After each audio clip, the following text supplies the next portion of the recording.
Apple a longtemps été considéré comme étant le leader en ce qui concerne la tech. Apple était synonyme de révolution. Apple était la locomotive de la tech et dont tous les constructeurs s'inspiraient.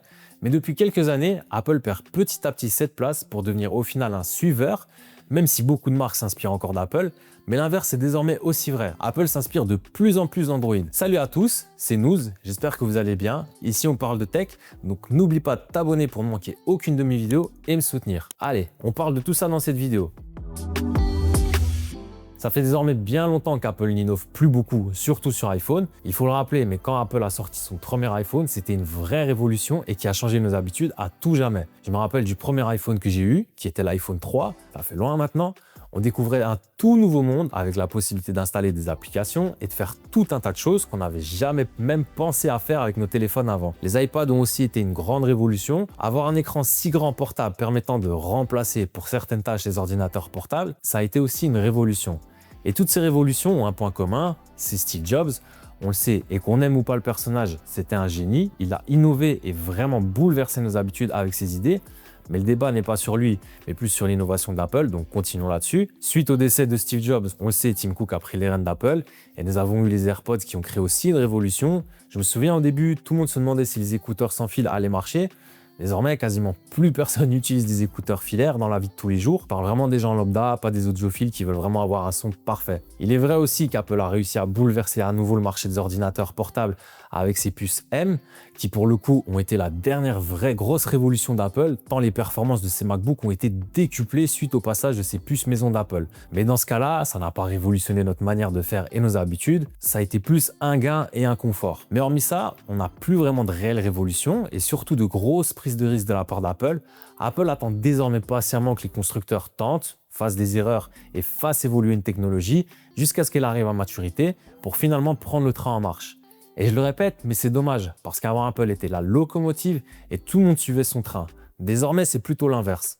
Quand je vois ce que la concurrence tente, surtout en smartphone, je me dis qu'Apple perd vraiment beaucoup de terrain. Prenons Samsung en exemple. Samsung qui a avancé de manière considérable en smartphone et propose des smartphones ultra complets et cohérents, comme les derniers qu'ils ont sortis, ou encore même Xiaomi qui a récemment sorti un smartphone avec des caractéristiques vraiment dingues en photo. Et prenons l'exemple de la photo. Pour le moment en photo, beaucoup de smartphones sont bien meilleurs et de loin que l'iPhone. Le Oppo Find X8 Pro, le Xiaomi 15 Ultra, le Pixel 9 Pro et plein d'autres. Et pourtant, chaque année, Apple fait à peine évoluer ses capteurs, qui sont certes très bons, mais qui prennent du retard par rapport à ce que la concurrence peut proposer. Alors oui, Apple se repose sûrement sur le fait qu'en vidéo, ils sont ce qui se fait de mieux sur smartphone, mais là aussi, la concurrence arrive et elle arrive vite. Le lock de Xiaomi 15 Ultra est très bon, malgré qu'on soit sur des codecs compressés. Si Xiaomi ou Samsung arrivent avec du ProRes équivalent, voire mieux que sur l'iPhone, Apple perdra sa couronne encore une fois. Et pour ceux qui ne me suivent pas encore, n'oubliez pas de vous abonner pour me donner de la force et continuer à faire grandir notre communauté, parce que je vois qu'encore beaucoup de personnes non abonnées regardent mes vidéos et je vous en remercie vraiment du fond du cœur. Mais n'oubliez pas de vous abonner pour me soutenir et m'aider à vous délivrer du contenu toujours plus qualitatif. C'est qu'un petit geste, mais ça m'aide vraiment beaucoup. Je vous remercie encore une fois. Continuons la vidéo. Prenons l'exemple des smartphones pliables qui personnellement ne m'attirent pas plus que ça, mais il faut l'avouer que Samsung a au moins osé, a pris des risques, a fait des erreurs, mais a continué à développer sa technologie pour en finir par en faire une technologie qui est désormais bien établie sur le marché. Encore une fois, cette technologie n'est pas une véritable révolution en termes d'utilisation, mais ça l'a été d'un point de vue matériel. Et bien évidemment, on a la course à l'IA qu'Apple a complètement ratée et j'en suis surpris et déçu parce que là-dessus, Apple a essayé de prendre les gens pour des cons avec leurs excuses concernant le retard, mais ils étaient tout simplement pas prêts et n'ont pas vu ce virage de l'IA arriver aussi vite. Comme toujours, j'en suis persuadé qu'ils pensaient pouvoir attendre 2-3 ans tranquillement que tout soit en place pour se lancer, sauf que là, ils n'ont pas eu le choix, la demande était là pour l'IA. Et là, près de 8 mois après la sortie de l'iPhone 16 Pro Max, on a enfin l'IA qui est disponible chez Apple. D'ailleurs, je vous dis ce que j'en pense ici dans le lien dans la description. Et bien évidemment, Apple a également sorti le Vision Pro entre-temps, que j'ai pas pu essayer car malheureusement pas disponible en Belgique, mais j'ai vu tellement de gens le renvoyer sur les réseaux sociaux que bon, encore une fois, je me dis qu'il n'y a pas vraiment une révolution. Il y a eu l'effet waouh les premiers jours, mais il s'est vite estompé. Donc voilà, vous le voyez, Apple a par le passé révolutionné à plusieurs reprises le marché en étant le pionnier et celui qui prenait des risques. Mais depuis plusieurs années, Apple se contente simplement de mettre à jour ses appareils avec de petites nouveautés par-ci par-là. Là où la concurrence, même si ça n'évolue plus aussi vite qu'avant, prend de l'avance sur Apple et s'efforce chaque année d'amener des nouveautés, notamment en photo ou encore avec l'IA. Alors perso, moi je vous l'ai déjà dit, mais l'IA, c'est pas du tout mon critère de choix. Mon critère, c'est la photo et la vidéo, et également l'interface et l'écosystème. Et justement, venons-en à l'écosystème, parce que c'est là la vraie force d'Apple. On le sait, Apple a su créer un écosystème puissant avec tous ces appareils qui communiquent entre eux. Personnellement, c'est le seul point qui me fait encore rester sur mon iPhone. C'est tellement pratique de prendre des notes sur mon iPhone, puis de les avoir automatiquement sur mon Mac, ou encore de pouvoir écrire mes scripts avec Page et qu'ils soient automatiquement disponibles sur tous mes appareils.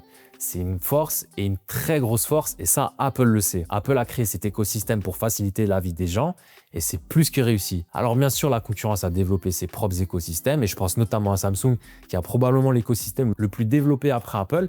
Mais malheureusement, du fait que Samsung doit composer avec Windows et Android, ça leur rend la tâche beaucoup plus difficile. Surtout avec Windows, vous le savez, j'en ai horreur et c'est tellement peu intuitif, mais ça c'est un autre débat. Et d'ailleurs, je vais également sortir prochainement une vidéo avec un écosystème complet de chez Xiaomi. Donc n'oubliez pas encore une fois de vous abonner pour voir la vidéo et activer la cloche pour être tenu au courant. Mais voilà, l'écosystème est la plus grande force d'Apple actuellement, car oui, leurs produits sont beaux, bien finis, qualitatifs, mais la concurrence en fait de même, mais avec un écosystème un petit peu moins performant. Et d'ailleurs, même un point qui va peut-être aussi changer beaucoup de choses est que beaucoup de constructeurs comme Oppo ou Xiaomi ont des solutions maison pour pouvoir partager des fichiers entre Mac, iPhone et Xiaomi par exemple, avec leur service interconnectivité que j'ai essayé récemment et qui marche super bien. Franchement, c'est super rapide. Et si ces constructeurs arrivent à développer encore plus ça pourrait encore plus ouvrir la possibilité aux personnes comme moi de délaisser leur iPhone complètement. Donc oui, l'écosystème Apple est vraiment top et pour moi, en tant que créatif, c'est vraiment indispensable dans mon workflow. Mais avec des smartphones Android qui commencent à pouvoir permettre de s'ouvrir, ça peut vraiment laisser la place à essayer d'autres smartphones avec mon Mac. D'ailleurs, pour le moment, moi personnellement, j'utilise le Xiaomi 15 Ultra. Du coup, en prenant compte de tout ça, est-ce qu'Apple est en danger? Pas encore, mais je pense qu'Apple sait que la concurrence commence vraiment à taper de plus en plus fort à la porte. Et je suis certain que c'est pour ça que l'iPhone 16e est sorti récemment, pour pouvoir continuer à être sur différentes parts de marché. Même si personnellement, je trouve que cet iPhone 16e est bien trop cher pour la proposition. Mais c'est là où Apple est fort grâce à leur image de marque et surtout la fidélité de ses utilisateurs. Ils peuvent se permettre de sortir un smartphone avec des caractéristiques moyennes à un prix bien plus élevé que la concurrence. Parce qu'actuellement, diriger un iPhone sonne toujours mieux aux yeux des gens et iPhone est toujours synonyme de qualité et surtout d'avoir un certain pouvoir d'achat aux yeux des gens. C'est un peu comme pour les voitures. Certaines personnes vont acheter une Porsche des années 2000 à 10 000 € et d'autres vont acheter une voiture beaucoup plus récente de marque moins prestigieuse comme Skoda. Je dénigre absolument pas Skoda. Et même si la Skoda sera plus chère, dans l'imaginaire des gens, la personne ayant la Porsche aura un plus gros pouvoir d'achat que la personne ayant la Skoda. L'analogie est un petit peu la même avec l'iPhone. Dans l'imaginaire, avoir un iPhone est synonyme de pouvoir d'achat entre guillemets. Attention, je réfléchis pas du tout comme ça, mais j'ai souvent des discussions sur ça et c'est un argument qui revient souvent. Alors bien sûr, c'est pas que ça, quoi qu'on en dise. Apple est synonyme de qualité et de durabilité, ça, il n'y a rien à dire. Je vois encore tellement de gens avec des iPhone 10 ou 11 qui tournent comme au premier jour. Apple aussi a tenté des choses avec son Vision Pro et j'en étais content, même si ça n'a pas marché. Mais ça a montré un signe qu'Apple veut toujours innover et j'espère qu'ils essaieront encore d'autres choses. On ne doit pas aussi oublier les prix parce qu'Apple c'est cher, très cher. Certes, la concurrence est arrivée quasiment au même prix qu'Apple, voire même un petit peu plus des fois. Mais il y a de réelles nouveautés à se mettre sous la dent avec ses autres smartphones. Même avec ses propres produits, on a des augmentations de prix, même si ces 2 dernières années, ça s'est un peu stabilisé, mais durant quelques années, on avait des augmentations constantes pour des évolutions vraiment minimes. Comme je vous l'ai dit, Apple joue donc sur son image de marque avec un côté quasi luxe, mais attention, parce qu'Apple joue sur tout ça, mais ils ne doivent pas trop se reposer sur leur laurier, parce qu'à ce rythme-là, la concurrence finira par les dépasser complètement. Du coup, pour conclure, comme vous l'avez vu, Apple a été un élément moteur durant des années, en prenant tout le monde dans son sillage, mais malheureusement Apple se repose un petit peu trop sur ses lauriers depuis plusieurs années, ce qui commence à leur créer de vrais retards et de vrais problèmes, notamment le lancement d'IA sur iPhone ou Mac. La concurrence a vraiment comblé son retard sur beaucoup de points et dépassé même Apple sur certaines choses, comme la photo ou l'IA encore. Bien sûr, Apple est encore loin d'être fini et restera un leader, mais attention à ce qu'ils ne deviennent pas de simples suiveurs. Dites-moi en commentaire de ce que vous en pensez, de ce que je viens de vous dire. Est-ce que vous pensez qu'ils ont perdu leur avance ou qu'ils restent intouchables? Et dites-moi pourquoi. Donc voilà, j'espère que ce type de vidéo vous plaît. Dites-le moi aussi en commentaire, je suis vraiment curieux de savoir si vous aimez ce type de contenu. On est plus sur du débat et de la réflexion qu'un test pur. N'oubliez pas de la liker, partager, commenter et surtout vous abonner pour me soutenir. C'est super important pour soutenir la chaîne et la faire grandir.